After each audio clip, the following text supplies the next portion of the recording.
Good morning, everyone. Want to welcome everyone to the Town of Hilton Head Island Gullah Geechee Land and Cultural Preservation Task Force meeting. This is September the 7th, 2021. Sharice, are we in compliance with FOIA? Yes, we are. Would you please call the roll? Okay. Levant Stevens, I'm here. Ibrahim Abdul Malik,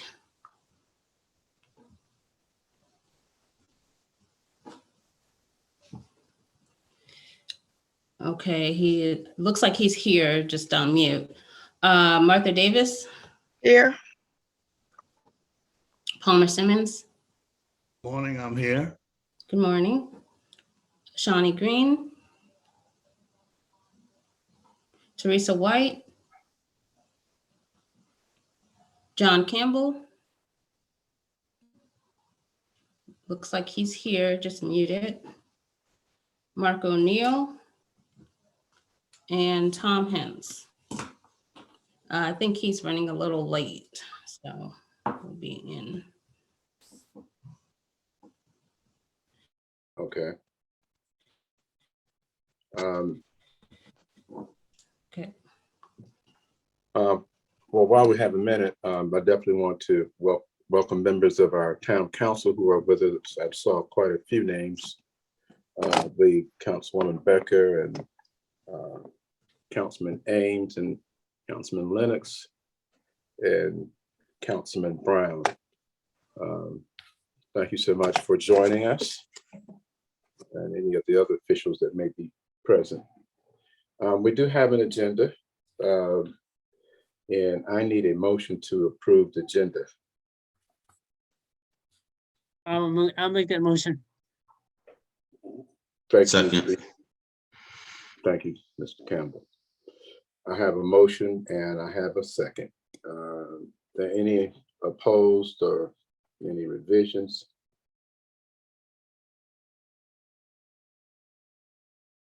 Okay, all in favor of the agenda being approved as it is, just show of raising your hands if you don't mind. I don't know, of all of us are being seen, I don't see myself, so I don't know that you guys see me either, so. All right, well, Sharice, will you call the roll again for us, please? Go through the roll. Mr. Stevens, Approved.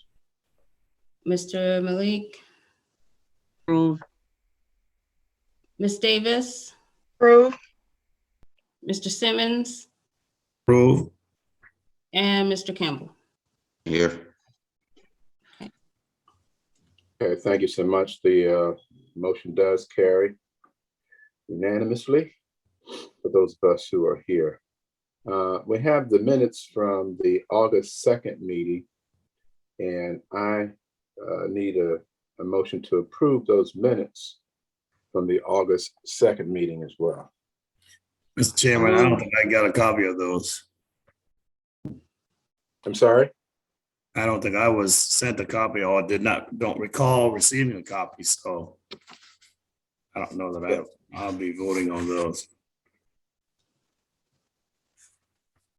I believe they Were sent out with the agenda. You didn't receive a copy? I do have the agenda, Okay. so I should have inquired earlier, but I looked at this and as a part of my agenda here, I don't have them. Okay. I mean, if you could resend them right now, I could try to get them. I don't know if you could, if anyone has that capabilities to do it right now.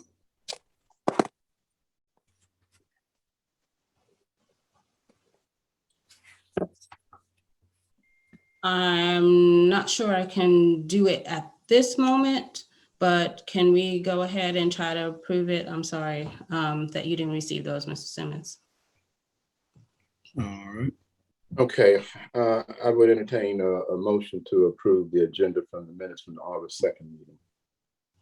I'll make that motion. A second. Malik, and thank you, Mr. Campbell. I have a motion and I have a second. Dr. DeBose, would you please call the roll once more? Yes, Mr. Malik, I approve. Ms. Davis, Approve. Mr. Simmons, you're abstaining. I am.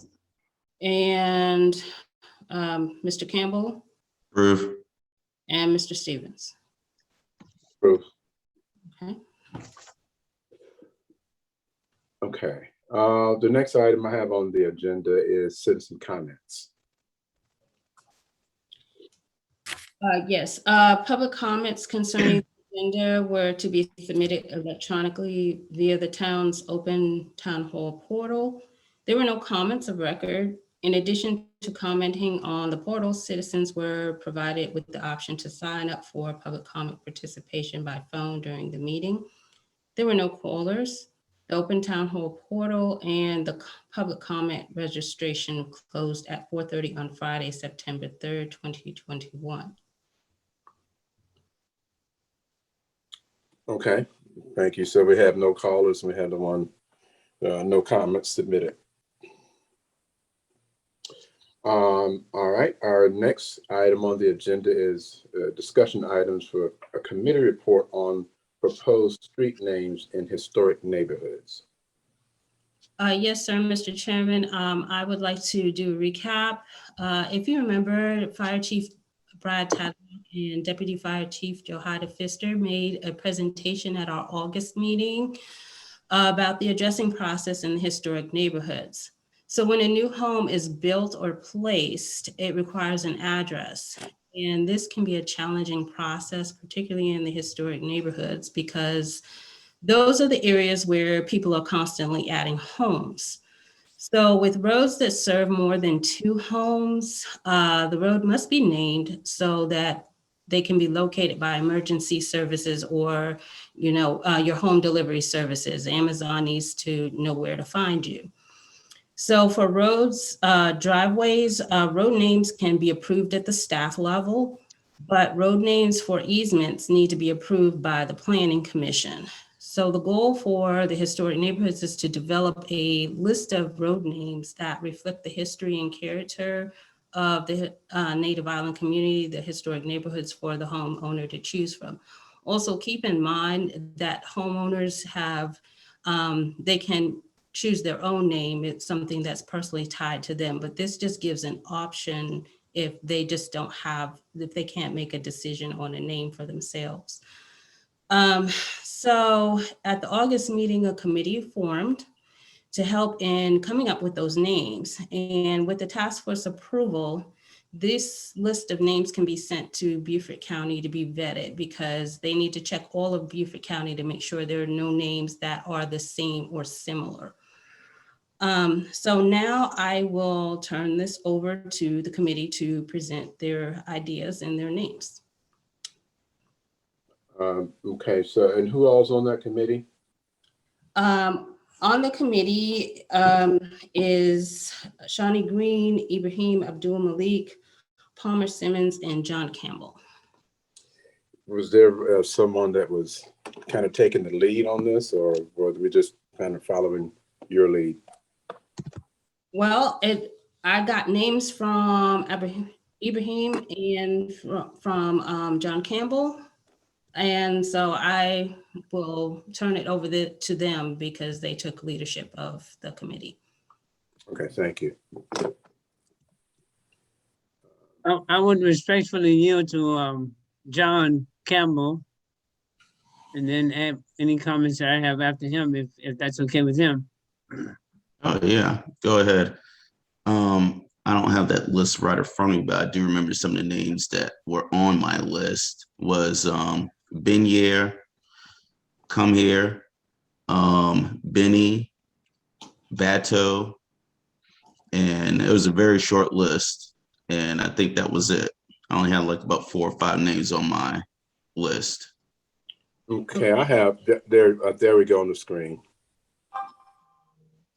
But I didn't see this extensive list myself. I just have a very short list as well. That was a part of a list that I submitted, I believe. Yes, those also includes the names from Mr. Abdul Malik. So I'll scroll up, and if you want to read off those names for me. Go ahead, Before sir. before you do that, like I said, this list that I'm looking at now is certainly more extensive than what I had seen. This wasn't shared with the group yet, was it? I actually received these last night. Okay. I believe they were sent to the committee. Okay. Yeah, I sent them out. I sent them out on Sunday evening, I believe it was. Mhm. Okay. And I thought I sent them to you as well, Levon. If I did, my bad on that. But I You thought may I sent have. that to you. You may have. We just have to look back through our emails. Okay. Okay. So is it time for me to talk now? Yes, sir. Please. Okay. If I could, one of the things that I thought we should do, in addition to having these names given right here, was perhaps put a process in place. A process that would allow us to, first of all, take into consideration the neighborhood where the street needs to be renamed or named. Secondly, families that may be connected to that particular street. And within the realm of those families that are connected to those streets, were there any pioneers from those families that we could recognize for their contributions to holding the community together? So in other words, let's say we needed to do something in the Pope area, Square Pope area, right? And if we need to do something in the Square Pope area that was, let's say, on the Cohen's property, I'm just putting these things out of the air. So we would take into consideration that a street needs to be named in the area of the Cohen's family. Then we would look to see who is a patriarch or a matriarch of the Cohen family that we can consider naming a new road after. Once we go beyond personalities, then we can look to see if there are any particular events that were historically connected to that particular area. For example, right beside me at the Rowan Center, there used to be a fishing co-op that was formulated by some of the pioneers of the island. So in this particular case, where if there was a piece of property that needed to be, or a street that needed to be renamed in this area, and if there weren't any family members that were directly connected to the street, but we know that that street once housed a fish co-op, then something like that could be considered as well to tie into the history of that particular plot. So I want to suggest that we have something of a process in place so that we don't have to just rely on a name that we submit that may get ultimately kicked out because somewhere in the county someone else has the same name. Are there any questions about that thought? Yeah, I have a question, I guess. And trying to follow the process, I think what the committee was asked to do was to come up with this list that, like you have already, that we would be able to pull from when those circumstances arise. What you're saying on your last comment is that we should still have the ability to go back in and add a name or change a name if it fits the area or the road or the event that happened in that particular area. Or the family first. Family first if there's an opportunity there. And then after the family, perhaps an event that the area is historically known for. And I'm assuming that we would reach out to the family.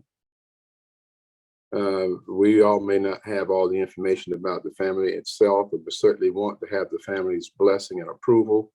And they certainly would probably have more information about the history of that particular family, right?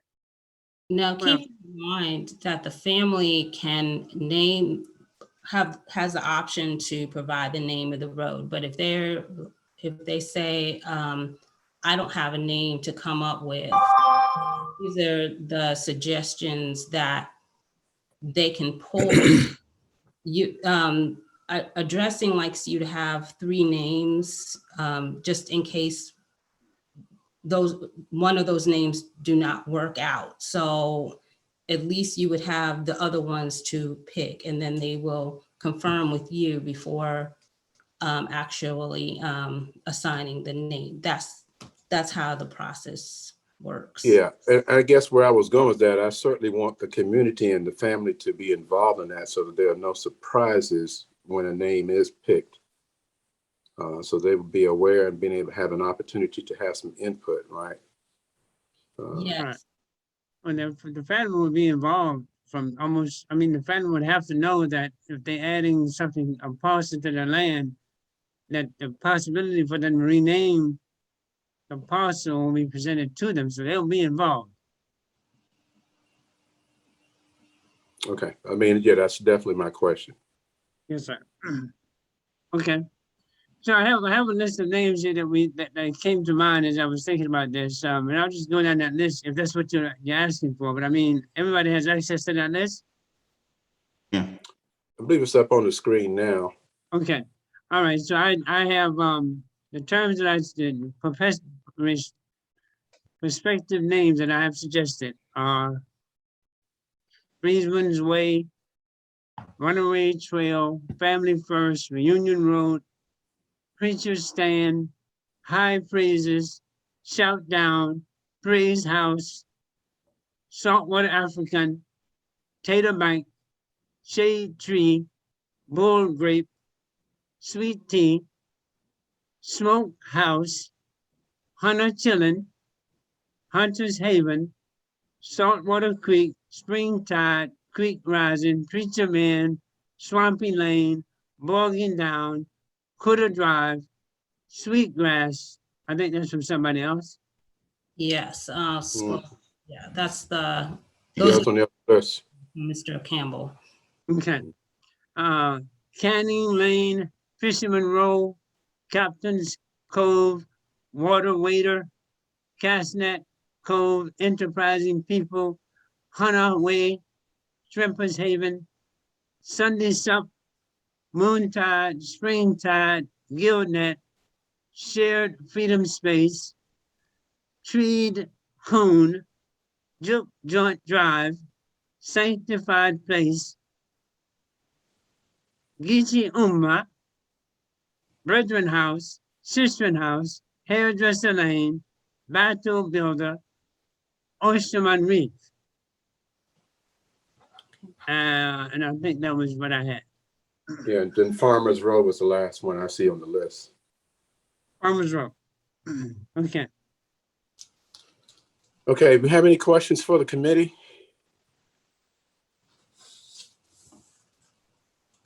Vaughn, it's one point I'd like to make as well.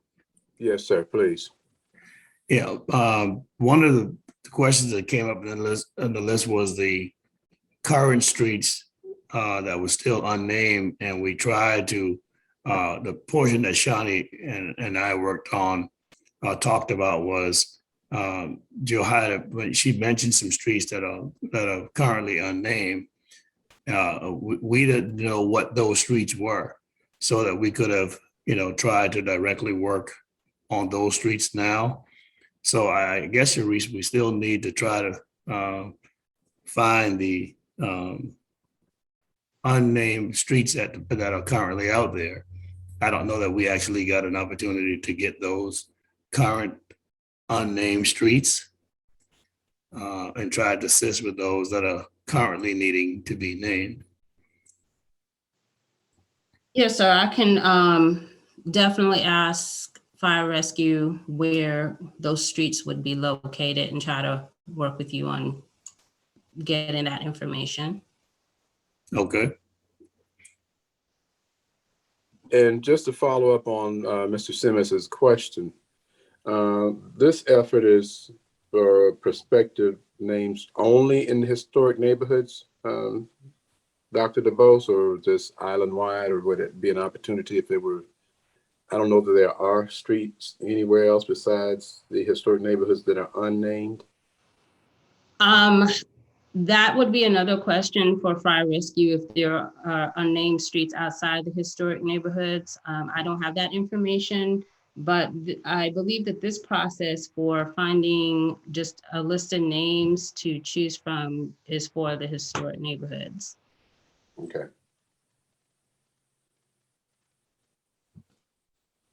Okay, other questions or comments?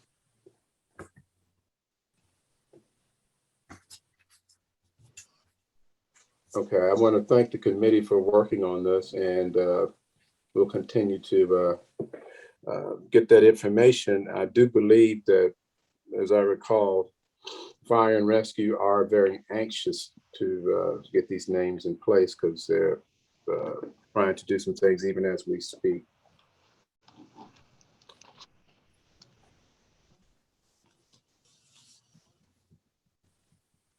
Okay.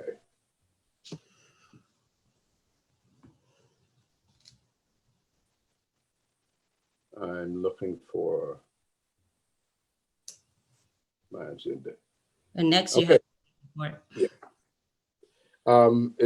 Is that all we have for the street names? Thank you guys and ladies and gentlemen on that committee for working on that. We'll continue our work as well. Okay. If there are no more questions or comments, the next item on our agenda is the staff report, which I do believe Dr. DeBose has quite a bit to report to us, hopefully. Yes. So the first thing I want to talk about is family compound and family subdivision update. Now that those amendments have been passed, there is work that needs to be done in establishing the implementation process. So last week, staff received a training on family compound and family subdivision and satisfaction of CP7. The training began with the history and culture of the Native Island settlement patterns, because it's easy to take for granted that people understand how the culture of extended families living together on the same plot and adjacent work. So next, the recommendations were explained, including the fact that establishing the family compound and family subdivision was listed as a top priority project by the task force. Also, the family compound and family subdivision was passed by town council, that it completed 3 of the top priority projects. The compound and subdivision itself, the reductions to buffer setbacks and access, the process of processing these applications will be processed first. And also the fact that there is no cost to submit these applications satisfies PP1, which is from the regular 37. Also, so staff explained that family compound and family subdivision is a use with specific conditions, and has been added to the use table of the LMO. Because it's only permitted in the historic neighborhoods, and the fact that it's historic, that the map of the historic neighborhoods has now been added to the LMO. They've been aware that there's a specific definition of family that needs to be followed, and that the family must have had the property in their family since 1956. It was also explained to staff the difference between the family compound and the family subdivision, the compound being the single parcel of land where multiple homes can be built, and the subdivided properties where you can either build on it now or save for later without putting in the infrastructure. Also, staff was trained in the application process. There has been the application for the family compound and family subdivision that has been established. And That will be helpful once more applications come in to work through that process. It was important to understand that they understood that a pre-application meeting is needed for each of these families, which will include a design studio where we would sit down with the family and look at what these actually look like once you're placing homes in. You don't want to waste time and energy with people submitting and not having it correct. So there are over 5 families right now who have inquired about this process. So this is moving along steadily, and this is a good thing. So also the next area of focus concerning the top priority projects are the seasonal and temporary signs, which staff is looking to move forward. This was introduced as a proposed LMO amendment at the PPC meetings in June and July. Unfortunately, there's a concern about how many signs are put out into the neighborhood. So it would be helpful, and you have homework again, for the task force to provide a specific list of businesses who would need this type of sign, just to help staff with their report. Also, staff went through the training for the family compound and family subdivision amendments. The focus of the top priority projects is moving towards establishing an education program for town staff. This is proposed to include a syllabus that highlights the history and culture of the Native Island population, the challenges property owners have in using the property, and the programs that are in place that are designed to address these challenges. The location of the Gullah Market will be heard at the Community Services Public Safety Committee. It's proposed to be heard in October. Staff really wants to make certain that there is a solid business plan before moving forward. Staff also met with the community foundations of the Low Country to discuss the recommendations to set up a fund for delinquent taxes and heirs property, which is another 2 of the recommendations. And there can never be enough resources, but it is important to ask if any toes will be stepped on if staff works with the CFL to create these funds. And if so, that actually needs to be known. So we're not canceling each other out, in fact, working with one another. So that's something that you can contact me about later if you have some concerns. In terms of taxes, the recent tax list was sent to the Gullah Task Force into Low Country Gullah Organization. There are about 20 properties that are left on that tax list, and another list should be sent this week. We're going to be getting them more frequently as October approaches, and that's when the delinquent tax sale happens. And the last item actually is there concerns about the time being so early in the morning. I've received some requests to move the time later. Now, I know there was a suggestion for 1 o'clock, going back to the 1 o'clock start time, but there's also requests for latest 4 because of people who have to work during the day. And if you want to move the start time, this is something that the task force has to vote on. And that's pretty much all for my report right now.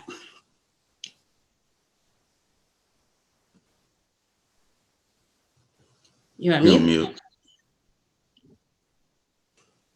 Sorry, thank you, Dr. Bose. Do we need to go through the roll call and let everyone have a chance to comment or have questions? Yes. Yes, sir. Okay, let's do that. I'm going to go through the order that I have right here in front of me. Mr. Malik. Yes, the first thing I would ask is, you made several references to the recommendations by their letter and number. Yes. For the benefit of folks who may not have access to those reports, would it be to their advantage to maybe give a brief summary as to what CP 7 means? Yes, and that's a good point. Let me pull that up really quickly. I'm not suggesting we do it now. I mean, I know we got some stuff we have to cover today, but I'm suggesting maybe for the future, we can just give a brief summary as when we give those numbers and the letters and number codes, that we give some general statement as to what that means. Yes, and to answer your question, CP7 talks about the education of town staff and of new hires. So Yeah, I'm familiar. I'm familiar. I'm speaking more so to people who may be viewing online who aren't familiar. yes, and Okay. your point is well taken. Thank you. All right. And then the second question I have is, where are we with the overlay? The overlay is still at PPC level. What is going to happen is that there is supposed to be an LMO writer taking a look at that. I cannot give you a definitive date on when that will occur, but I know that that is something in the works that will be looked at. Okay. I guess the reason why I bring this up is because you know, we recently got the family subdivision put in place, which is a good thing. But in our initial conversations, some of what went into that conversation about the family subdivision was, quote unquote, the paper subdivision. Yes. And in our initial conversations, we talked about paper subdivision being kind of sort of low-hanging fruit, meaning that in our initial conversation, we thought that would be something that would be, you know, pretty easy to actually put in place. But we see that that process has probably taken close to 3 years since the time that we initially started talking about it. So if it takes 3 years for us to get low-hanging fruit implemented, then I'm just trying to imagine how long it's going to take for us to crack a real hard shell. And if it's going to take a long time, then I certainly would insist that we keep our attention on that. Yes, sir. That's all I have. Thank you. Okay, thank you, Mr. Malik. Martha Davis. Yes, Dr. Du Bois, would you go back to the signs? I didn't quite understand what you were saying, that we need to make some decisions on that. So for the signs, this was introduced at PPC. And the idea is to have seasonal and temporary signs in the historic neighborhoods.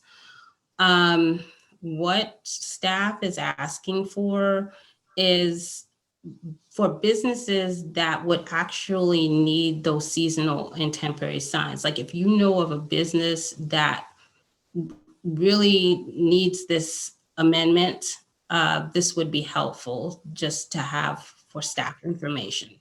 Okay. Okay. Thank you. And thank you for your report. Okay, Mr. Simmons. Yes, Mr. Chairman.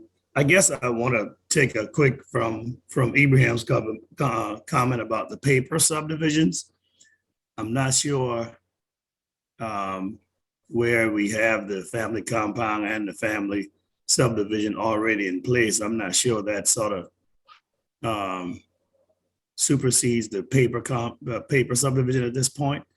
I think that may be a wash if I understand what the paper subdivision goal was versus now having the approval for the family compound and family subdivisions. So, Dr. DeVos, I'm not sure that I'm following those sort of one nullifies, well, the approval of this family subdivision sort of supersedes a paper subdivision. Well, I'm not quite certain what you're asking, but when we say family subdivision, it was to be the paper subdivision. We didn't use the term Right. subdivision, we used the term family subdivision. And when you were doing a paper subdivision, anytime you had more than your 5 properties, you had to do the full subdivision. What the family subdivision allows you to do is you're in the same family, you're establishing this as a family subdivision. You don't have to, if you add another home, or if you subdivided more than 5, then you can do a family subdivision without having to put the infrastructure in first, which was the problem when you were doing the regular trying to subdivide. Right. I mean, I perfectly understand it, but I think to Ibrahim's point, the initial discussion or somewhere in the previous discussions, there was the discussion was around paper subdivision, which only if you had a recorded, I think it had to do with recording as far as a plat is concerned. I think is what the initial paper subdivision was. I'm not finding, and I guess Ibrahim is not on anymore. I was going to ask him the point he was trying to make, because with the now approval, I don't see the need for a paper subdivision. It's all one, to me, like you say, it's one and the same. Why would you need to go back? Unless Well, I'm not sure we're going back to paper subdivision. I think we're moving forward with family subdivision. We're giving Right. an option. Right. But anyhow, that's just a personal observation of what Ibrahim's comment was about the paper subdivision. I'm clear with you. I don't know that it's a need to even still pursue such a discussion if we already got the family subdivision in place, which affords us all the opportunities and the avenue to then subdivide without, the previous rigors of doing so. So I'm not sure what I miss his point about the paper subdivision, I suppose. And I don't know, maybe. So I guess it sounds like you and I understand it the same way. There's really no need for a paper subdivision kind of continued discussion. And I see Ibrahim is still on, of course. So Yeah. Let me just, I was just trying to suggest that when we talked about paper subdivisions in our initial conversation about some of the modifications or some of the things that would make it easy, that we thought that the idea of having paper subdivisions was something that was easily to be done. And I'm only saying that since we now have family compound, which kind of sort of incorporates this paper subdivision, and it took us almost 3 years to get this done. If there's a real hard thing for us to get in place, which the overlay is a very complex matter, I understand that. But if it takes us 3 years to put something real simple in place, then we certainly don't want to lose our focus on the more complex main concern of that overlay. That was my point. Yeah, so your question was really about the overlay district, not necessarily a paper subdivision. So maybe Right. maybe Yes, I missed. yes, sir. Okay. Yes, sir. It was more about the overlay. Right. Okay. Well, that that definitely would lend for a different task, which was one of our more concrete kinds of decision. And Right. the two approvals, family compound and family subdivision, of course, was some major portions of that. And I think density and overlay were the next major kinds of discussion. But be that as it may, yeah, I think we're clear. I'm clear now. So we Yes, sir. Okay. And I didn't mean to confuse you. I was really, just using that as an analogy as to the type of focus we need to have to implement the overlay. Okay, and quickly, Sharice, I just want to comment. I mean, if Low Country Foundation has got monies that could be available for taxes, I can't imagine that being a run, interference with any other organizations. I think if there's money available from whatever source. I don't think that's going to upset any souls, from my opinion. So I think if that avenue of having more funds for assistance with delinquent taxes, just quickly, I don't see that being a problem personally. So I'm not sure where it would run interference with any other organizations or group who, assistance for these families is the goal. So I don't know what interference that would run personally. So you do have my opinion on that at this point. So, Thank you. yeah, I'll hold there for now. I'm done. Thank you. Okay, thank you, Mr. Simmons. Mr. Campbell. No questions at this point. Okay.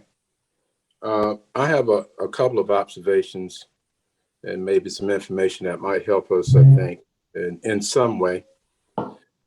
First of all, with the family compound and family subdivision, Dr. DeBose, you said there was some training done for the staff. That's correct. That's good. My question and observation is that we certainly want to market this to the community. You said there are currently 5 families that are inquiring about these usages, right? Yes. I would suggest that we continue to advertise, market to the community that these items are available to the community. I would also suggest that at some time in the future, we do maybe some sort of a workshop and present it to the community to show folks exactly how it works and how to understand it. Even for those of us who've been involved with it, may not always be very clear in exactly what it means. So that's just, again, my way of making sure we're connecting with the community. I'm grateful for the work that staff has done and certainly this task force, but I want to make sure it's getting to the right place. I know it was advertised when we first passed it and it was in the news and all of that, but I want to continue to connect to the community to make sure that folks know that these items are now available in our LMO and be aware of the work that we're doing. The other observation or question I have is about the Gullah market location. You said that there was going to be something forthcoming in the future. We haven't really decided on a location. I think staff had a place in mind at one time. Is that correct? Staff considered the locations along in the Stony area, the old schoolhouse, the old Gullah market, the old Tina Jones property, and were drafting ideas to go to the Community Services and Public Safety Committee with that information. But in reassessing the fact that there are those corridor improvements planned for the area, considering the rowing and sailing center as a starting point was the focus, just so that if the market were established in those areas and for whatever reason that area was improved upon and the market had to be moved, it wouldn't, if being at the rowing and sailing center wouldn't interfere with that. So that's right now scheduled to be heard in October with the business plan. And we will continue to have an opportunity to give input on that as well? Yes. Or is this something being done just at the staff level? Staff certainly welcoming the task force input in terms of the market. Staff is still meeting, trying to figure out how to go forward with this.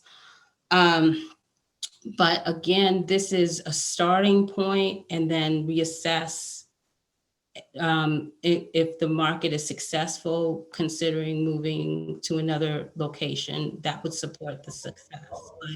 But the door is always open for that conversation. Very good. Again, I just want to make sure we stay connected with our community, and when it's all about certainly preservation, we want to make sure that the public is pleased with whatever those decisions we make about a location for a Gullah market.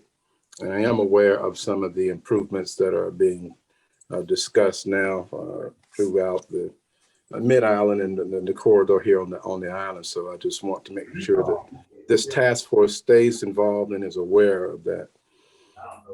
As far as the delinquent tax program and the community foundation of the Low Country, Dr. DeBose, are you or anyone from the community foundation of the Low Country aware of some of the programs that already currently exist within Beaufort County? We discussed those programs when we had the meeting, and again, this is an initial meeting. If there are other programs that are functioning to serve this, in addition to Ms. White's program and to the Low Country Gullah, we would like to know what those are, so that we're working with those organizations and not in conflict. And again, these were discussions. The fund has not been established yet, just discussions and how to move forward with that. Yeah, and I offer that suggestion. I'm glad to hear that you are going to be coordinating with those organizations, and I believe there may be a couple of others that exist within Beaufort County. But the thing that I think we have learned in our efforts over the last 2 or 3, maybe going on 4 years now, and trying to help people with delinquent taxes, is that there certainly is a need for a serious education program so that we don't continue to have the same people on that list every year. We certainly don't want to encourage people to just simply depend on someone will come and bail me out. We're not trying to enable them. We want to empower them so that they are able to stay off this list. I am proud of the work that we've done in the community to make that list as small as it is. I believe the names that I've seen on that list, there are still quite a few that will come off, and they usually do every year. But to my point, there are certain names that come on that list every single year. And I believe that historically, it's probably some properties we've already lost because of properties that had been on that list year after year and eventually have been lost over time. So I encourage the Community Foundation Low Country and staff, if that's who you're working with, to certainly talk to some of these other organizations, and let's try to focus on education to the public. And certainly I would think that there are going to be some requirements from applicants and people who are applying for that kind of assistance. And my last question or comment is in relation to what Ibrahim and Mr. Simmons were saying too about the overlay district. You said there was an LMO writer that was going to be engaged at some point. Yes. That's just someone that's going to come in and look at what we have and study it and make some recommendations to us. Someone who would draft the language that will, yeah. Okay, very good. Last week, I had an opportunity to have a conversation with Chris Yates, who is now our interim community development director, I believe is the correct title. At any rate, he did assure me that, Dr. DeBose, you have a good support system around you now, and you have a little bit more help with a little more focus from some other staff members as well. And that hopefully that will help ease your load and make your ability to work more efficiently. And also, he assured me that we would certainly stay involved and be kept updated. And I know that this task force, again, wants to be involved. And the reason that I keep mentioning that once again is that if we have support and buy-in from the community, then I think we'll have a better opportunity and chance to tackle some of those difficult issues like the overlay district.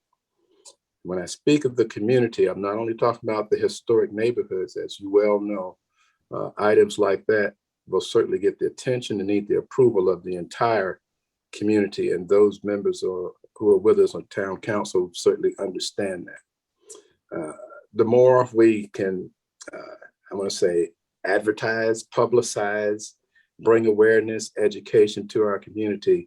It's going to make the job of staff and our council members a little better. I won't say make it easier, but hopefully it won't be a shock to the system when the community at large hears about some of the work that we're doing.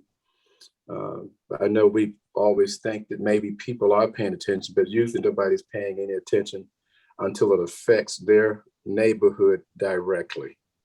And that is probably what is going to happen, and it's already happening with some of these items that we have on our task force list. So thank you for your good work. And with that, that's all of the comments that I have.